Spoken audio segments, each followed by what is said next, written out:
welcome back. So in this video we're going to add the background to the composition or the timeline.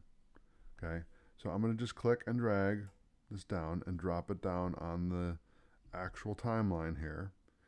And if you're familiar with Photoshop at all you're really doing on the timeline is layers, okay? Or that cheese and turkey sandwich that I talked about. So what we're going to do is we're going to click and drag to maximize the size of this, okay? We'll see if it's pixelated. If it is, I will show you how to fix that, but it should be okay. Because the effect that I'm going for here is a chalkboard effect, okay?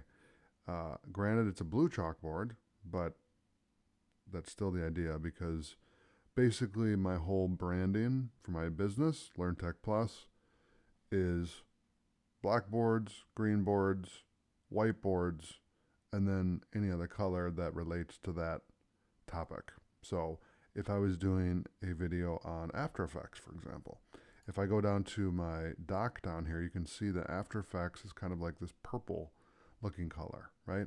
So I would have a similar color like that for a video for AfterEffects, okay? So that's how you add the background.